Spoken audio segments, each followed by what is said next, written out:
Suportado ng Ako Bicol Party List ang rehabilitation at pagpapabuti ng Bicol River Basin.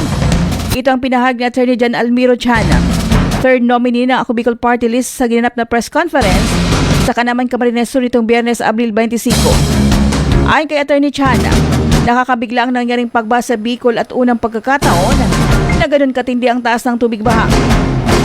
Kung maalala, marami ang nawala ng ari-arian at namatay dahil sa bagyong Christine. Dahil sa tindi ng baha, bumisita pa si Pangulong Bongbong Marcos upang makita ang sitwasyon at doon ay nagpahayag na kailangan ng buhay na ang Bicol River Basin.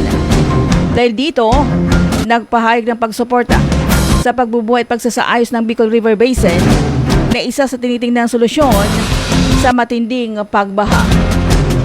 Pamumuno po ni Kong Zaldico at saka ni Kong Jill Bongalon at pag nakatrupa ko po si Congressman Pido Garbin at saka ako po ay suportado po natin yung rehabilitation at saka pag-i-improve po ng Bicol River Basin.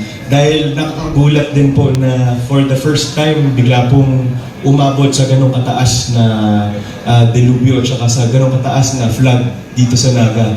Dahil hindi naman siya normally nangyayari. So doon po natin nakikita na mas pressing